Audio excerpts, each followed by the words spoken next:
Pour bien s'entendre, il faut bien s'écouter. Rendez-vous sur M, la petite radio du Grand Maghreb.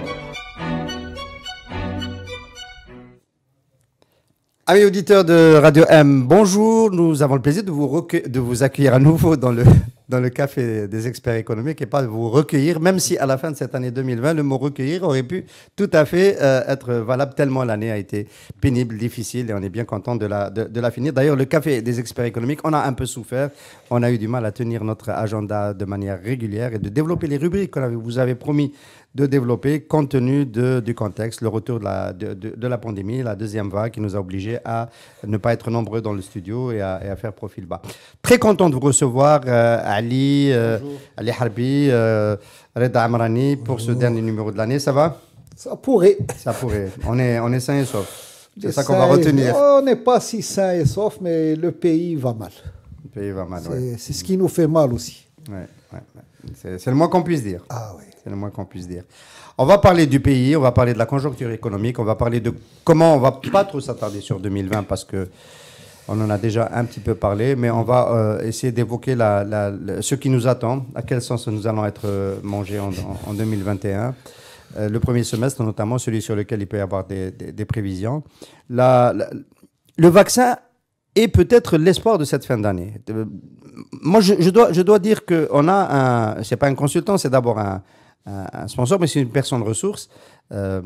Nabil Mellah, patron de Mérinal, qui avait pris le pari l'été dernier de dire que le vaccin arriverait avant la fin de 2020, et c'est un pari gagné. Et c'est peut-être cela qui va changer la conjoncture en 2021. Pour ce qui nous intéresse, c'est la reprise de l'activité dans la zone OCDE et dans les pays émergents, consommateurs d'énergie, qui pourrait changer un peu la courbe des prix du pétrole. Parce que quoi qu'on dise, on va toujours regarder cette courbe. On n'a pas beaucoup parlé de cette courbe ici, exprès, parce qu'on veut développer le reste de l'économie, mais on sera obligé quand même pour équilibrer le budget de regarder un petit peu tout cela. Est-ce que, première question, messieurs les experts, vous pensez que c'est l'arrivée du vaccin, le fait qu'il commence à être administré de manière massive dans les principaux pays développés dans le monde, est-ce que c'est quelque chose qui peut rapprocher la fin de la pandémie et nous remettre un petit peu dans une configuration de relance de l'activité dans le monde? Je pense on est obligé d'être optimiste. On est tombé tellement bas dans le monde entier, pas notre pays seulement. C'est tout le monde entier était à l'arrêt. L'Asie a repris, la Chine a repris, l'Inde n'a pas encore repris, mais les États-Unis, l'Europe, le Japon, qui sont les moteurs, si vous voulez, de l'économie mondiale, sans le vaccin, il n'y aura pas de reprise. Et s'il n'y a pas de reprise dans ces pays, nous, on est à la traîne, donc nous, on dépend de cela, de leur effet d'entraînement. Et là, je pense que la fin du premier trimestre, la machine économique va redémarrer avec 6 ou 8 mois de retard. Ça veut dire que les croissances annoncées ici, là, de 4, 6, 8% dans les pays de l'OCDE ne vont venir qu'au deuxième semestre. Aujourd'hui, on est en janvier, on est déjà au premier semestre, si vous voulez. Et donc... espérons. On n'a plus rien. C'est une bouée. Le vaccin devient une bouée de sauvetage à laquelle tout le monde essaye de s'accrocher. Pas seulement l'Algérie, heureusement, parce qu'on n'est pas seul. Mais c'est une bouée de sauvetage et il faut attendre la fin du premier semestre pour en sentir les effets. Il y a déjà des anticipations. Sur le marché boursier, le marché pétrolier, on peut considérer que déjà les marchés anticipent une reprise en 2021. Je pense que du point de vue de toute façon, le marché pétrolier, il est là, les prix sont en train d'augmenter, avec des petites fluctuations. Comme disait M. Amrani maintenant, la Chine redémarre. Donc actuellement, il y a même de la tension sur le fret. Ça veut dire que la relance en Chine va plus vite que la relance du fret international. Donc il y a de la tension sur le fret. Par contre, une inconnue ou une variable, je dirais, qu'on doit intégrer, c'est le redémarrage du schiste américain. Et donc, avec la nouvelle administration, on ne sait pas encore très bien, puisqu'il y a eu des warnings, c'est-à-dire qu'il y a eu une petite démarcation de la nouvelle équipe sur la question du schiste, mais ils continueront à soutenir le schiste, donc le pétrole de schiste américain. Et que si, au-delà, donc si leur plan de relance, Donc, il y aura beaucoup d'injections de cash qui va donner un souffle aux banques qui pourront refinancer du schiste. Parce que pour le moment, l'arrêt de financement du schiste, il est dû au fait que ce sont des activités qui étaient très fortement dépendantes de la manne financière, donc des appuis bancaires, que ça s'est ralenti parce qu'il n'y avait plus d'argent aux États-Unis, tout simplement. Cette année, il n'y avait pas beaucoup d'argent. Là, il y a une manne financière qui arrive, qui va être injectée aussi dans le circuit bancaire, qui va induire aussi une relance du financement de l'activité du pétrole de schiste. Et donc, c'est quand même une variable très importante qui peut ramener les prix vers un tassement. Donc ça, c'est quelque chose, on ne peut pas faire beaucoup spéculer longtemps. En fait, on n'en sait rien du tout. On va voir comment ça va se passer sur ce paramètre-là. Mais je crois que le pétrole, aujourd'hui, il est vraiment plafonné par ce paramètre schiste. Oui, mais on peut quand même assez facilement pronostiquer que le prix moyen de 2021 sera supérieur à $50. Indiscutablement. Je pense très sérieusement que c'est une probabilité là, forte. on est en période de gros achats d'hiver et tout, pour anticiper. Et après, à la fin du printemps, les prix vont encore baisser à nouveau. Baisser, mais sur une moyenne, je pense que ce sera en moyenne supérieure à 2020. Il faut arrêter de vivre et de spéculer sur cette ligne bleue des Vosges du prix du pétrole. Non, il faut arrêter. Il faut que nous-mêmes, on s'émancipe de tout cela. Moi, j'ai écouté le ministre de l'Énergie. Je suis heureux qu'il relance les grands projets de la pétrochimie. J'allais en parler. Les grands projets de la pétrochimie. On va sortir de l'exportation du brut, qui est une catastrophe économique. Bien sûr. Interview chez nos confrères d'Al-Watan. C'est ça, j'ai lu son interview, il relance, et je reste étonné qu'il s'accroche encore au projet avec Total. On peut se débarrasser de Total, parce que Total va te freiner. Pour le propylène, il faut Total, chaque fois qu'il s'accroche à un projet algérien, c'est pour le retarder. Il faut le dire, c'est la réalité économique, c'est pas autre chose.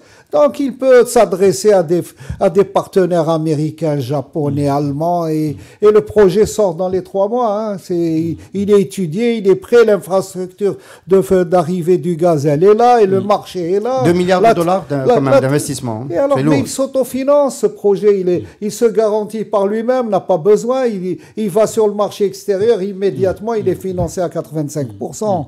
Non, c'est un projet. Il faut sortir de l'ancrage avec Total. Hein. Tous les projets avec Total, en Algérie, pas à l'extérieur, traînent. Total n'aime pas l'Algérie, il faut le dire. C'est la réalité. Et il fait tout pour freiner ce qui se passe en Algérie. Et donc, il faut s'émanciper de ça aussi. Alors, l'année 2020, donc, on a, en termes de politique économique, on n'a pas eu de plan de relance. C'est quelque chose, malheureusement, Reda Amrani n'a pas été écouté. À chaque fois sur ce plateau, il a appelé à ce qu'il y ait un plan de relance qui soit pris en charge. On peut noter qu'à la fin de la mandature de Trump, fin 2020, il y a un gros plan de relance de presque 1000 milliards de dollars. Il y a 850 milliards de dollars qui sont mis sur la table. C'est les États-Unis, mais dans tous les pays, il y a eu l'Europe, c'est 850 milliards. Messieurs, est-ce que ma question, ce qu'on doit retenir de 2020 et en même temps pour se projeter en 2021, est-ce que ça va être reproduit? Est-ce que le plan de relance du gouvernement Tebboune Djerrad, c'est pas de couper dans les importations? C'est ça, c'est les économies qu'on peut faire dans les importations. Et est-ce qu'on n'est pas en train de toucher un point de non-retour? 300 produits, le SNAPO, 300 produits pharmaceutiques non pourvus dans les officines. L'automobile, enfin, on a eu la sortie de votre prédécesseur donc, à ce café des experts économiques, le ministre de l'Industrie, Farhat Ali, qui dit qu'on a économisé 3 milliards de dollars cette année et qu'on a économisé aussi les 500 milliards de dollars d'importation de biens, de pièces de rechange. 500 millions. Voilà, 500 millions, j'ai dit 500 milliards, 500 millions de dollars. 500 millions de dollars, vous en dites quoi? Il est en train, si vous voulez, de bloquer la machine économique du pays. Il y a d'autres pays que l'Algérie qui ont une économie exsangue, qui sont endettés, qui ont des problèmes terribles financiers par rapport à nous. Nous, on n'est pas endettés à l'extérieur et même sur le plan intérieur. Eh bien, continuent d'importer, d'alimenter leurs machines et leurs machines de production, leur marché pour que l'économie se maintienne, ressouffle. C'est l'oxygène, ces importations, c'est de l'oxygène pour on a besoin de cela. Et lui, il croit qu'il est en train de sauver l'Algérie en l'étouffant, en lui enlevant l'oxygène. Il faut laisser les gens travailler, il faut laisser les usines travailler, il faut laisser dans le cas de l'automobile, c'est des biens de revente en l'État. C'est pas des biens d'équipement si on enlève l'utilitaire. Je me fais l'avocat du gouvernement. L'automobile, moi je me fais pas l'avocat du diable pour l'automobile. Aujourd'hui, dans un pays qui se respecte, on a un parc de 6 millions de voitures. Si vous ne renouvelez pas, si vous ne laissez pas les usines redémarrer, vous allez remplir les cimetières. Et c'est clair net, il y a pas de. C'est une cause directe à effet. Ça veut dire le parc vieillit, les accidents augmentent, les morts et les blessés augmentent. Et c'est tout. Non seulement qu'il ralentit, parce que l'automobile, c'est un outil économique, c'est un outil de transport, c'est un outil d'échange. Et c'est pas en bloquant cela qu'on va crier victoire. J'ai gagné, point de vue économie, j'ai sauvé l'Algérie. Mais c'est des économies de bout de chandelle. Et c'est vraiment à court terme. Non, il bloque une dynamique économique. Regardez. Non, il dit, alors puisqu'on a ouvert ce chapitre, plus d'importation, mais dans le même extrait que j'ai vu, c'était sur la chaîne 1 de la radio publique. De toute façon, il n'y a que des radios publiques sur la bande FM, donc ce n'est pas nécessaire de préciser. Là, il dit économiser, mais en même temps, il dit moi, je suis pas là pour créer le marché ou pour soutenir le marché. Je suis là pour créer la filière industrielle de l'automobile. Et il a parlé de contact avec des Allemands et avec d'autres personnes. Alors, je vous pose la question directement. Est-ce que Farhat Italie est en train de bluffer? Parce que quand tu as fermé Volkswagen, de la façon dont ça s'est fermé, est-ce qu'il y a encore des Allemands qui veulent venir travailler en Algérie? Moi, je voudrais rapporter. D'abord, il faut qu'on sépare deux sujets qui sont complémentaires mais distincts. Il y a la problématique du marché local, interne de l'automobile, en tant que bien d'équipement, comme tu viens de le dire, localement, et la problématique d'une chaîne ou d'une filière industrielle de l'automobile, qui est une problématique au moins régionale, ce n'est pas global, puisque si on n'est pas intégré dans des chaînes de valeur, vraiment c'est du pipeau après, parce que ça ne sert à rien de discuter d'une chaîne s'il n'y a pas de l'exportation, s'il n'y a pas d'intégration dans des chaînes de valeur. Si on se lance dans le composant, il faut que inévitablement certaines chaînes seront surdimensionnées par rapport à la taille de consommation locale, donc il faudra un projet d'entreprise exportateur, etc. Donc ce sont deux sujets distincts. Sur le premier sujet, Hussein, l'automobile n'est pas un luxe en Algérie. C'est un besoin vital, parce qu'il y a des millions de personnes qui ne bénéficient pas de transport public. On aurait été un pays où il y a le métro partout, je te dis oui, on n'a pas besoin de voiture et on ferme. Il y a des trains de l'importation. Là, 24. les gens dépendent de la voiture. Ce sont des millions de personnes qui dépendent de leur voiture. C'est un besoin vital. Va te retrouver, toi, je sais pas moi, à Bahsen Adrari, à Bir Khadem, sur l'autre côté, l'autre versant de Bir Khadem, va à Oran, va à Tlemcen, et trouve-toi sur une périphérie et essaye de trouver un transport. Donc, ce sont des millions de personnes qui dépendent de la voiture. Ce sont des millions de petites entreprises qui dépendent de leurs camionnettes. C'est des millions de flèches qui dépendent de leurs tracteurs. C'est ça l'automobile, quand on parle de secteur automobile. C'est une aberration de dire j'ai fait des économies.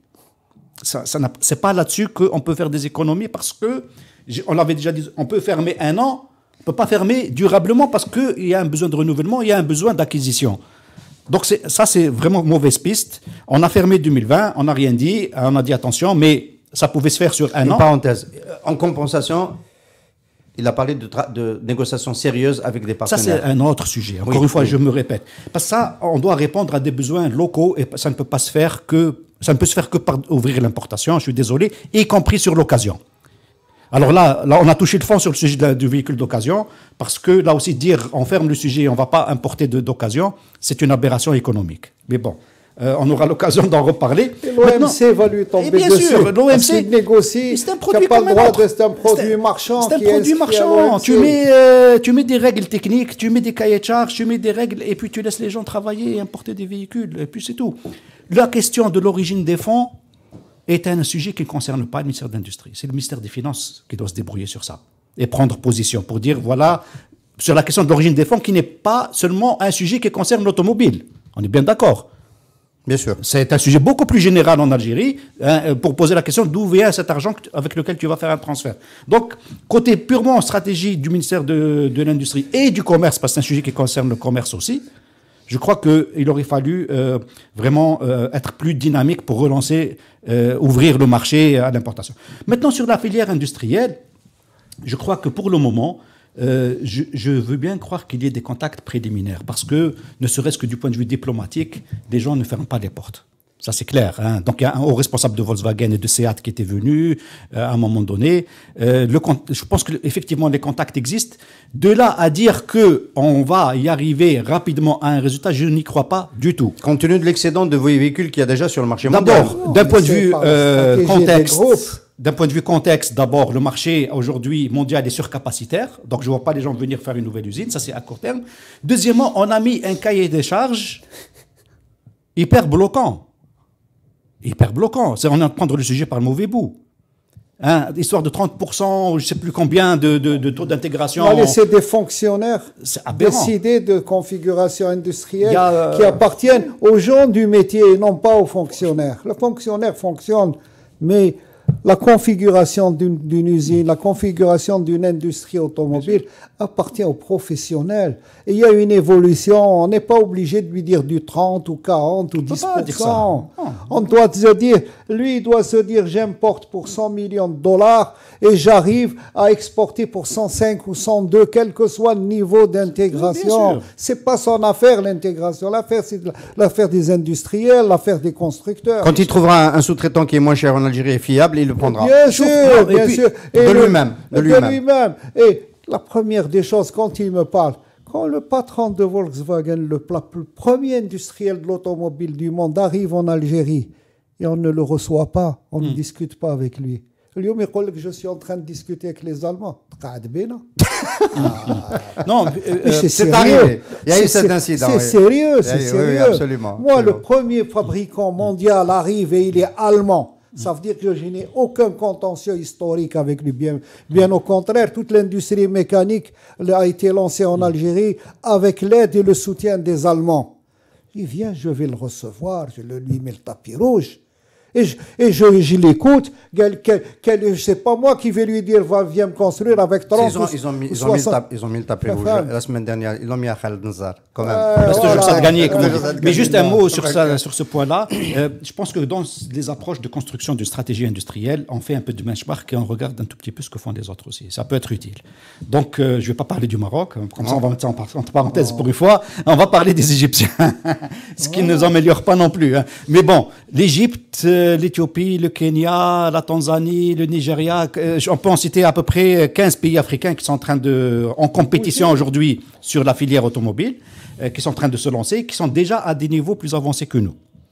Leur stratégie, ça n'a pas été de dire assemblage et conditionnalité d'assemblage. Leur stratégie, c'est de dire, moi je fais le châssis, moi je fais le câble, moi je fais le pneu, c'est ça la stratégie industrielle. Et c'est à partir de là que, comme tu viens de le dire, je crée des conditions de compétitivité de l'intégration. Parce que je suis en train de fabriquer. Moi, j'ai vu, par exemple, un cas au Kenya où les gens se sont concentrés sur le châssis de l'utilitaire. Le châssis de l'utilitaire. Après, les gens viennent automatiquement. Si le châssis fabriqué au Kenya il est moins cher, ça veut dire qu'on va commencer déjà à avoir le châssis qui est local. Et ensuite, on assemble à partir de ça. Même si faire de l'emboutissage sur place pour la. Et on s'en fout que ce soit 5 ou 10 ou 15%. On a un élément de compétitivité sur lequel on peut ensuite réexporter. Messieurs, c'est très bien. On a bien compris qu'avec la limitation des importations, on n'a pas de feuille de route économique sur le long terme. Alors, on n'aura pas de relance. On n'aura pas les 4% annoncés par la loi des finances de 2021. On va ouvrir une parenthèse parce que j'ai pas en fait déroulé la feuille de route moi-même donc de cette émission. Du CEE à nos amis auditeurs. Nous sommes en fait en train de décortiquer un peu les réponses de politique économique du gouvernement de cette dernière année et comment elle pourrait être poursuivie ou pas en 2021. On a donc évoqué le marché pétrolier international, comment il risque d'évoluer, les économies, jusqu'où on peut aller dans les économies d'importation, et puis on n'a pas parlé des économies budgétaires, c'est un autre. Et puis, il y a aujourd'hui deux autres thèmes qui sont montés en puissance à la fin de cette année. Il y a un thème qui est passé par ce studio-là, c'est celui de la rente minière, qui pourrait être une bouée de secours, on va en dire un mot, mais pas épuiser le sujet parce que c'est un gros sujet. Et puis cet effort de rattrapage à faire sur les zones d'ombre. Qui, c'est parti d'une propagande au début de l'année et c'est devenu un programme économique. Et puis il y a un délégué de la présidence qui est en train de faire le tour de l'Algérie et de nous montrer ce que fait le gouvernement pour sortir de ces zones d'ombre une partie de la population. On aura à cette occasion d'ailleurs, je tiens à le dire, Saïd Membened, consultant, spécialiste en développement local, qui va nous aider à comprendre cette problématique dans quelques minutes du développement développement local et de l'effacement des zones d'ombre. Mais auparavant, sur la rente minière, il y a M. Ali Khaifi, ingénieur minier, consultant auprès de l'ANEM en ce moment même, hein, donc il travaille avec M. Kazitani sur la, on va dire, la cartographie et l'évaluation du potentiel minier de l'Algérie, qui a fait une sortie fracassante dans l'invité du direct la semaine dernière, qui a provoqué beaucoup de réactions. Et il semblerait, enfin nous on l'a senti déjà pendant l'émission, que le potentiel a été survendu. Reda Amani, tu voulais réagir à cela? Oui, il annonce déjà 180 milliards. 150 milliards en 2030. En 2030 d'exportation. Il nous annonce d'immenses gisements de cuivre, d'immenses gisements de fer et de la magnétite. Hein, pas n'importe quel minerai de fer. Ça veut dire que Garaji Billet doit être totalement abandonné si on l'écoute. Il nous annonce des gisements de cobalt, il nous annonce des gisements d'uranium, des gisements de... Bauxite. La bauxite. L'or. Et il nous achète aussi comment on appelle ça, les sels de... Les terres rares. Les terres rares. Les minerais spéciaux.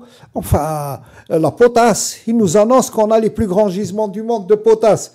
Ça veut dire que si je calcule l'urée qui vient du gaz, la gazochimie, plus le phosphate, les engrais phosphatés, plus la potasse, et il nous annonce d'immenses gisements de soufre. Moi, je connais un petit gisement de soufre du côté de l'Islam. Mais il nous annonce tout ça. Ça devient l'Algérie, devient l'Amérique.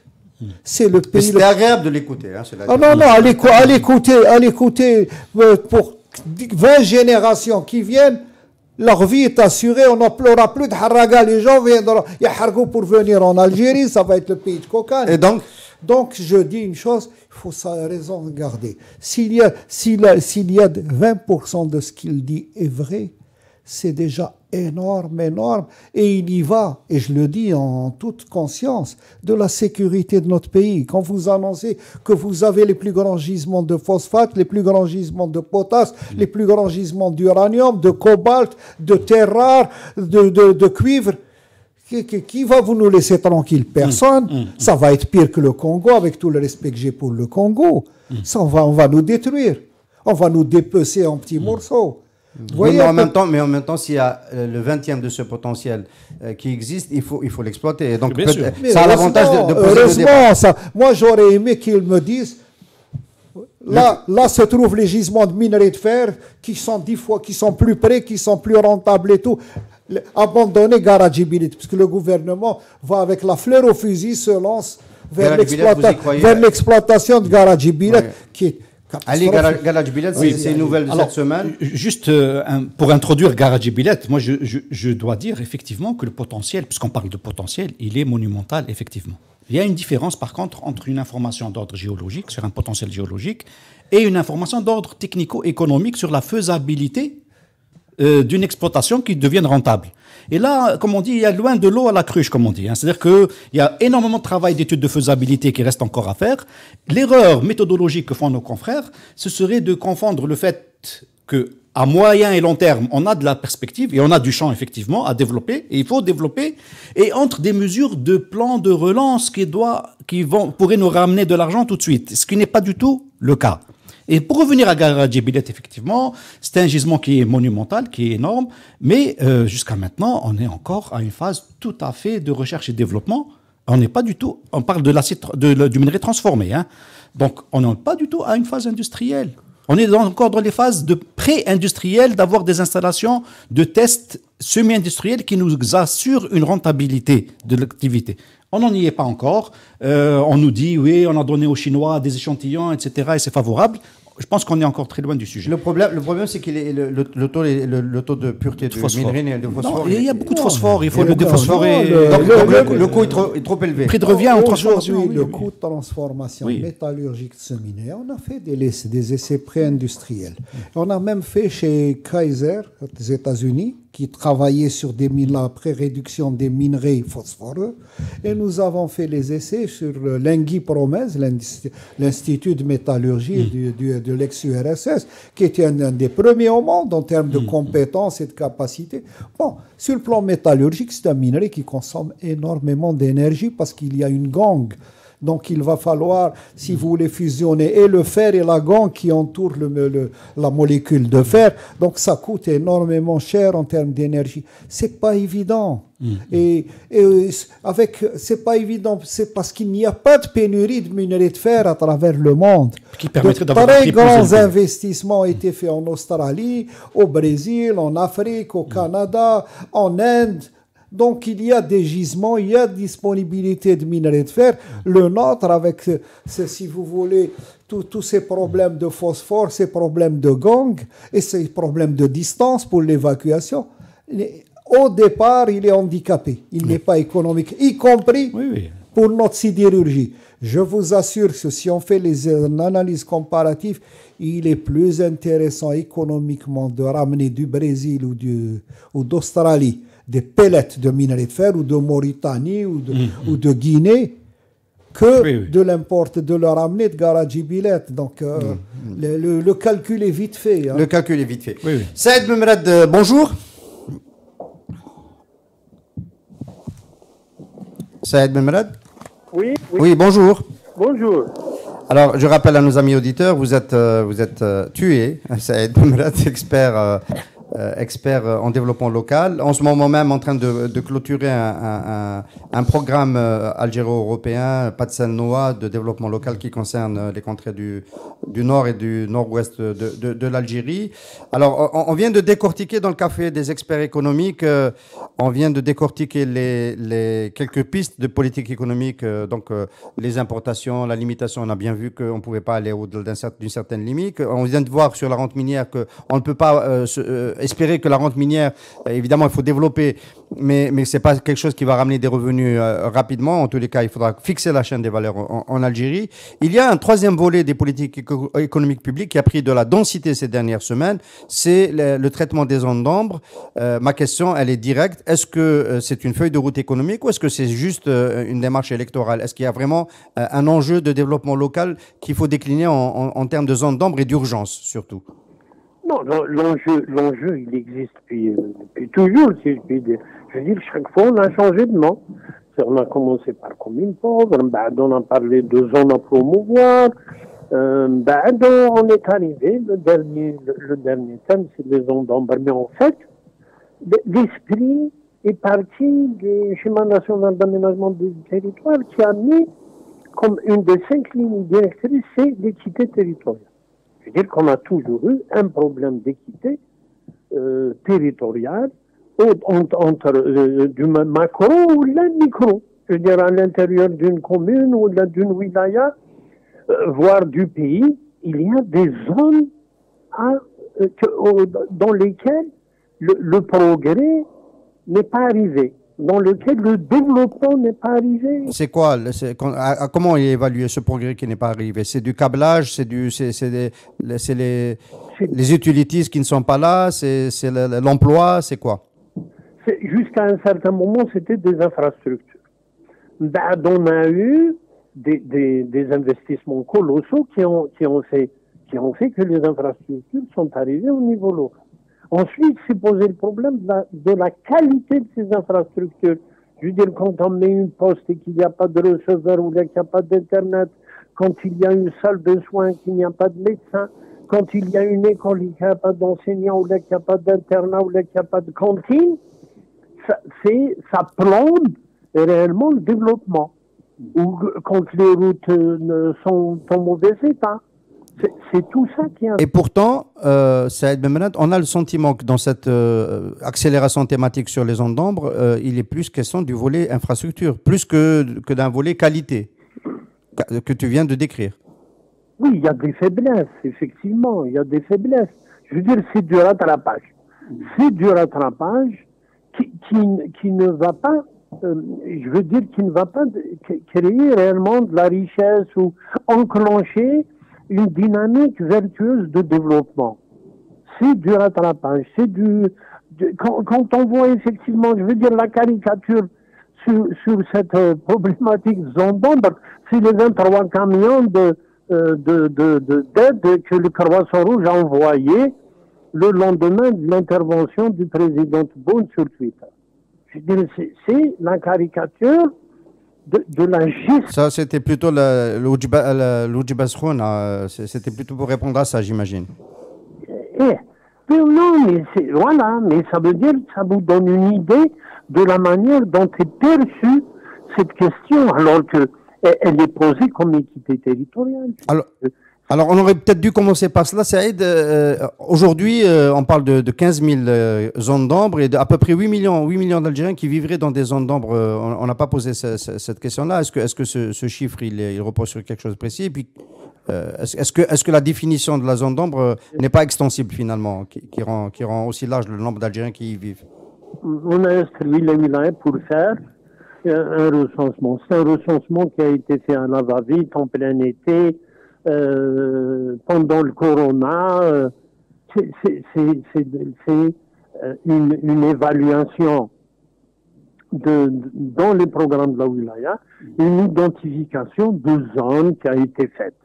Je dirais ni exhaustive, ni pensée, ni prise en charge dans le programme de développement des wilayas, prise en charge d'une manière permanente, parce qu'on devrait avoir des programmes de développement de wilayas et on devrait avoir des instruments de suivi et d'évaluation du développement qui identifient automatiquement les défaillances et les failles dans le développement. On n'a pas besoin de recenser en catastrophe. Cela est d'identifier donc un certain nombre de, je sais pas, 15 000 ou l'autre nombre, qui est un chiffre largement qui ne dit pas qui ne dit pas toute la réalité des choses, parce qu'on qu'est-ce que c'est qu'en réalité une zone d'ombre? Oui, c'est ça en fait le début de la question. On va revenir, Saïd Memlet, justement sur les programmes de développement locaux. Tu vas pouvoir nous dire quelles sont les réponses qui sont efficaces. Juste le temps de prendre le point de vue de nos deux amis sur le plateau et on te revient. Beaucoup parlé des zones d'ombre ces derniers temps. On s'est même dit, enfin on s'est même imaginé, moi, enfin le premier, que c'était une réponse à la limite politique. L'Algérie de la ruralité, c'est peut-être pas l'Algérie qui est le plus inscrite dans le Hirak, et donc c'est celle qu'il faut récompenser, entre guillemets, rattrapage, bon, récompenser, il faut le rattrapage, et donc il y a peut-être aussi un calcul politique pour construire une nouvelle base sociale qui n'est pas celle des centres urbains qui sont, eux, en rupture avec le régime précédent et celui de Tebboune, parce que ce sont quand même un peu les mêmes, et la question, ça c'est le volet politico-sociologique, mais le volet économique, est-ce que c'est une feuille de route économique, cette histoire de zone d'ombre? Je pense pas que c'est un artifice politique. Pour moi, c'est un échappatoire politique. On travaillait avant, Saïd a oublié, parce qu'on a travaillé ensemble aussi sur le développement durable des zones isolées. Des zones. C'est une autre explication. On avait déjà un concept du développement durable, essayer d'équilibrer ces zones en leur amenant des choses, des infrastructures. Il n'a pas oublié. Hein. Des infrastructures pérennes. Si tu veux, c'est des infrastructures pérennes qui ne coûtent pas grand-chose, mais qui permettent à ces zones d'ombre de rééquilibrer leur niveau d'équipement, leur niveau de vie, et qui était une bonne chose. Aujourd'hui, on le met en exergue les zones d'ombre. Bon, c'est politique, et la politique, c'est normal qu'elle joue sur ça. Elle a un outil, elle l'utilise. Mais il y a même un émissaire de la présidence en charge de ce dossier. Mais oui, c'est bon, c'est de bonne guerre sur le plan politique. Oui. Bon, qu'on le fasse. Mais en fait, aujourd'hui, nous avons d'autres chats à fouetter sur le plan du développement. On a d'autres chats. On est solidaire en Algérie. La solidarité algérienne, elle est traditionnelle, elle est dans nos mœurs, dans notre, si vous voulez, dans nos veines. L'Algérien est solidaire. Même je viens de lire un classement mondial où sur le plan de la solidarité, les Algériens sont premiers au classement. Hein. Donc ça, c'est nos traditions. On joue sur ça politiquement en période de Covid, en période de relance, en période de post-Hirak. C'est de bonne guerre sur le plan politique. Mais ça ne peut pas être, si vous voulez, le vecteur du développement. Ça ne peut pas l'être. Moi, je crois qu'il y a un problème sémantique. Parce que au départ, à l'arrivée du président Tebboune, il avait commencé à parler des zones d'ombre d'un point de vue de situation d'urgence de gens qui n'auraient pas encore le courant, ou l'eau courante, l'électricité, la route, et des situations relativement d'urgence pour une petite part de la population et sur laquelle il fallait faire une action coup de poing pour corriger. Avec le temps, on s'aperçoit que, d'abord, il y en a beaucoup. On s'aperçoit que ce n'est pas un problème rural. Je rejoins un peu ce que tu disais en termes d'analyse politique, de ciblage politique. Le périurbain, il est touché. Les habitants des villes nouvelles, entre guillemets, villes nouvelles et en italique, villes nouvelles, sont dans les zones d'ombre. Ils sont au milieu, c'est eux des zones d'ombre déjà, les pauvres, parce qu'ils se retrouvent dans des infrastructures pas finies, qui tombent en ruine à la première année. Voilà. La Casbah est une zone d'ombre. Donc finalement, il faut qu'on arrête le mensonge. Il faut dire les choses comme elles sont. C'est-à-dire que ce n'est pas une question de quelques dizaines de milliers de personnes. C'est même pas les 8 millions dont on parle, c'est plus que ça, qui sont en zone d'ombre. Et donc, il faut passer d'une situation, d'une approche coup de poing, justement, aux dire un émissaire qui va courir à droite et à gauche à une politique qui soit durable de développement local. Et là, le préalable, le hic, si tu veux, le hic, c'est qu'on ne peut pas refaire avec les mêmes instruments de gouvernance une politique différente. Des gens, les walis, qui ont eu des milliards de dollars à dépenser pendant 20 ans, qui nous font aboutir à ce résultat de zone d'ombre, alors qu'ils avaient le maximum d'argent. Je rappelle les visites de Sellel qui disait au Wali, c'est pas assez. Je lui dis, j'ai besoin de 600 millions de dollars. Et il lui dit, multiplie. Non, 60 millions de dollars, multiplie en dinars. Mais les Wali, on va parler en dinars. Mais moi, j'économise les zéros. Donc, pour réduire un peu. Il lui a dit, c'est pas suffisant, multiplie par 10. On demandait au Wali de développer. C'est un Wali qui parle au nouveau Wali. De ramener, à l'époque, de multiplier leurs investissements par 10. À l'époque, 2013, 2012 et tout ça. Ils ont eu l'argent. Et maintenant qu'il n'y a plus d'argent, on demande au même instrument de gouvernance, Wali, Daïra, je ne sais pas quoi, etc., de refaire la même chose, sans argent. Enfin, c'est pas possible. Donc, tant qu'il n'y a pas un changement de gouvernance, et on avait déjà parlé dans une émission pour dire qu'il y a un blocage, c'est le poste de Wali. Et il faut supprimer ce poste de l'architecture de la République algérienne. Sans qu'on ne lève pas ce préalable, on va reproduire le même phénomène, parce que les zones d'ombre aujourd'hui, c'est des routes planifiées, programmées, financées qui n'ont pas été faites ou qui ont été mal faites. C'est de l'électrification financée, planifiée qui n'a pas été... Où est passé l'argent? Voilà, quand on répond à ça, après on va se lancer dans une approche de développement local. Saïd Memrad, problème de gouvernance, du développement local, il y a d'autres volets de la coopération avec l'Union européenne qui concernent d'ailleurs la gouvernance locale. Pour ce qui est du Patsanois, en quoi un partenariat avec l'Union européenne peut aider à améliorer l'efficacité des programmes de développement local? De toute évidence, l'intervenant qui m'a précédé, Ali Harbi, oui.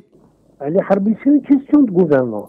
Il est clair qu'il faut qu'on change totalement la perception que nous avons du développement. Je veux dire, jusqu'à maintenant, on a confié au Wali des enveloppes à distribuer. Pour la petite histoire, ils ont demandé une enveloppe spéciale zone d'ombre, alors que Ali Harbi a raison. Il faut dépenser l'argent qui existe à bon escient. Et chaque fois, ça fait plus de 20 ans que je suis dans le développement local, on a toujours eu des difficultés monstres à convaincre les Wali qu'il faut améliorer leur manière de dépenser l'argent public. Qu'il ne suffit pas, qu'il ne faut pas à chaque fois demander une enveloppe spéciale, alors qu'il y a des fonds qui sont mal dépensés, mal gérés, mal orientés. Il faut revoir tout ça. C'est donc fondamentalement une question de...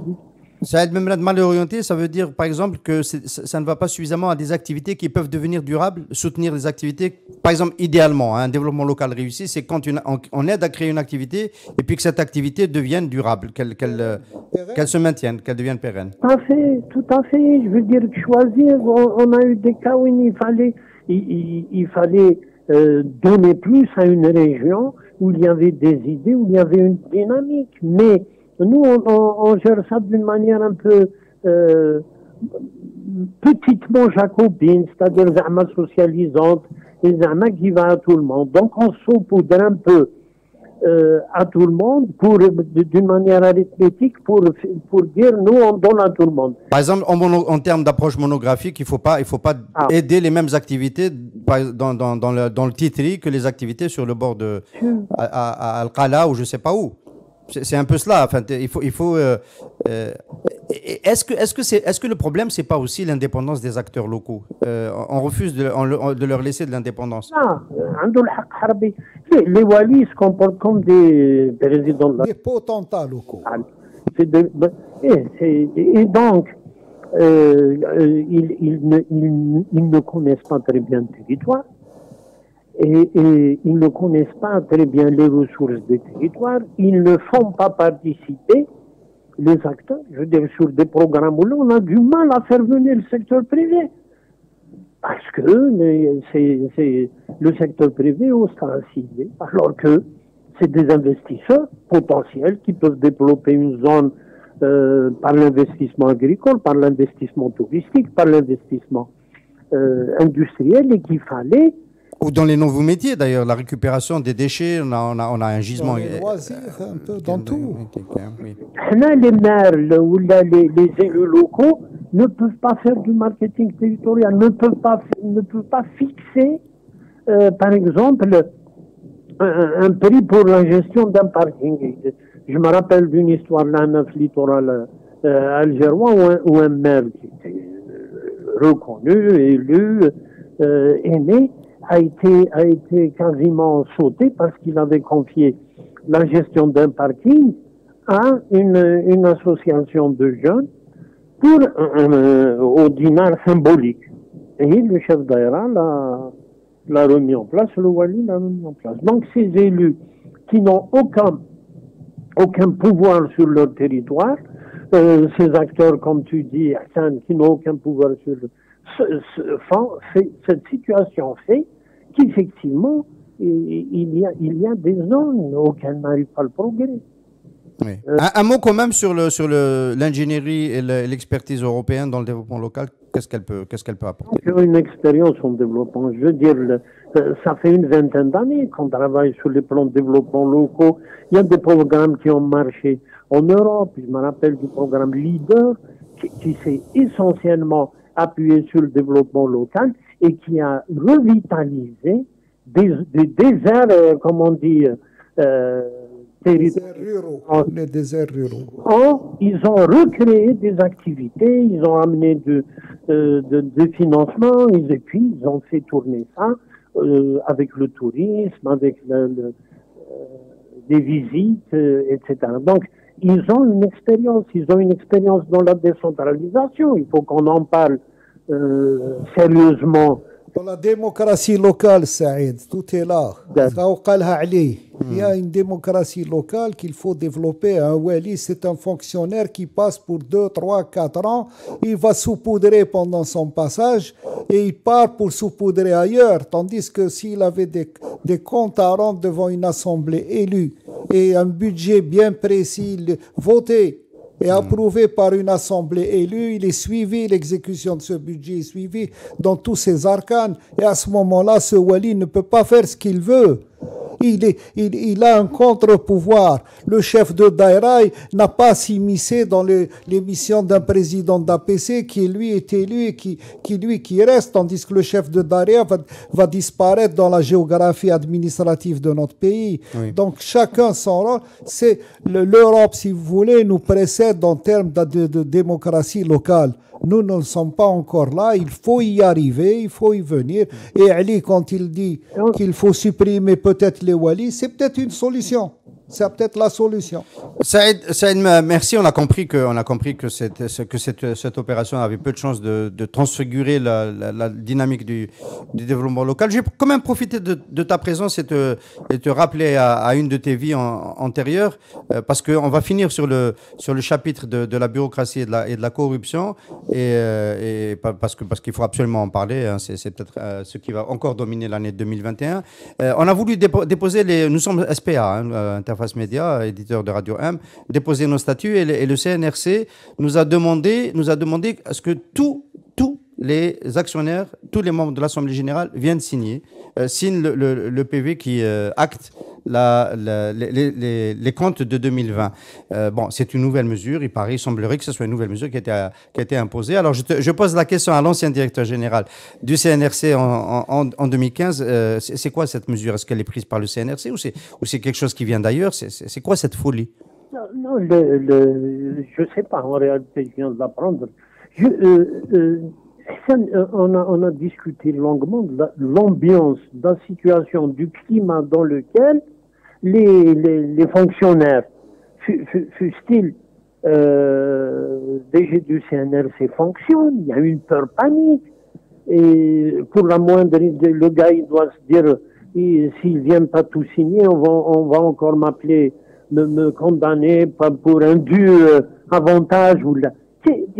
Il s'agit de déposer les comptes, c'est tout. Hein, c'est certifié par le commissaire aux comptes. Il y a un conseil d'administration qui est délégué pour ça. On peut même les envoyer par Internet, les comptes, puisque eux-mêmes les demandent sous forme de CD. Moi, personnellement, j'ai toujours défendu l'idée de numériser tout ça et de ne recevoir personne. C'est censé commencer cette année, hein, le dépôt électronique des comptes. Le dépôt électronique, et c'est tout. Pourquoi les faire signer par tous les actionnaires d'une société? Tu étais DG de CNRC, je ne pense pas que tu l'appliquais, ça. Et donc, ça participe à l'ambiance actuelle, c'est ça, Saïd? Non, imagine, Laura, s'il y a des millions d'actionnaires et que les affaires sont en bourse, ils ne vont pas ramener tous les actionnaires. C'est quand même une aberration. Ouais. Il y a un gérant, il y a un président d'un conseil d'administration, il y a un commissaire en compte, et puis c'est tout. Bien sûr. On va donc vous faire réagir sur cette question-là. J'ai il y a des chefs d'entreprise, vous êtes un peu au contact de cet univers. Aujourd'hui, c'est encore plus compliqué qu'avant d'obtenir le moindre papier, que ce soit régulariser sa situation avec le foncier. On a un gros investisseur à Oran qui a acheté un terrain pour faire en amont de la transformation du papier pour son activité aval et qui n'a toujours pas depuis plus de 7 mois pas de permis de construire. Il y a à tous les échelons pour l'exportation, pour tout, il y a du blocage en pagaille. Est-ce que finalement, c'est pas une nouvelle pompe de la corruption qui est en train d'être amorcée? Parce qu'on était supposé lutter contre la corruption. On a lutté au sommet. Il y a des chefs d'entreprise, il y a des premiers ministres, il y a des ministres qui sont en prison. Mais là, c'est un peu la rente qui est redistribuée. Mais la corruption est née justement de la bureaucratie.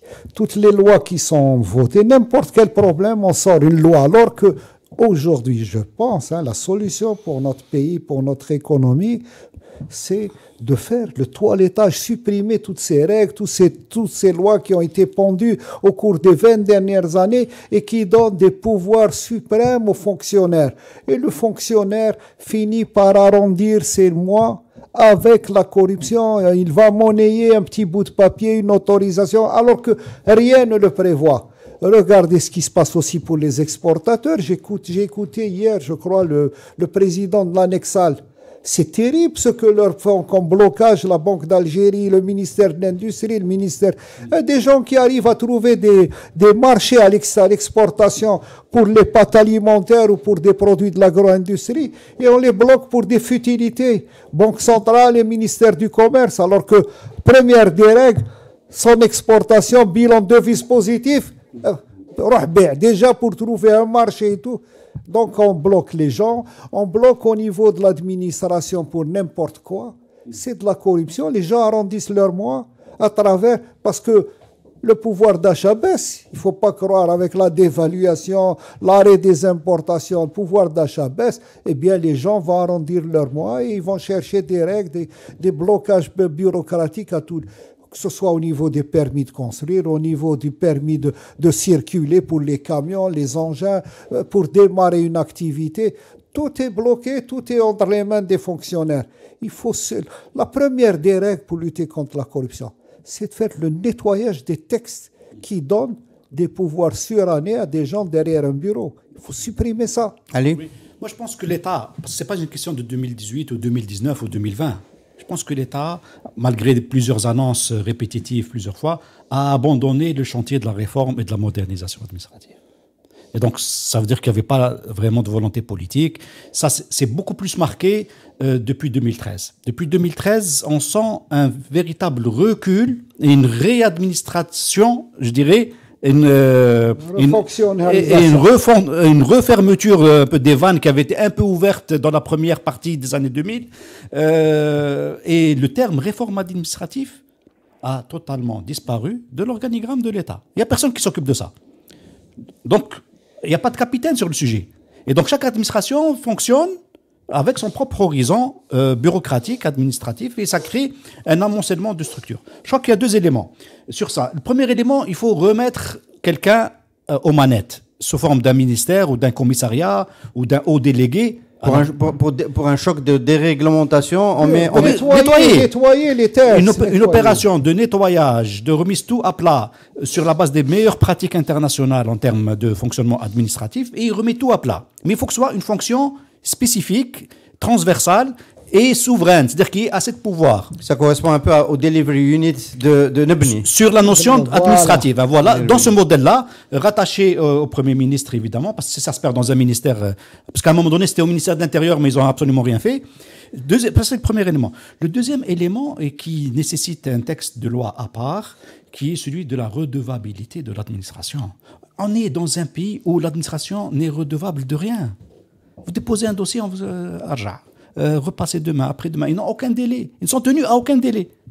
Même quand des délais sont inscrits dans les décrets exécutifs, il y a toujours un article derrière qui annule le décret de redevabilité. L'article, c'est dans un mois, mais s'il se passe ceci, cela, on peut rallonger. Et donc l'administration n'a aucune obligation de performance vis-à-vis du citoyen et du contribuable.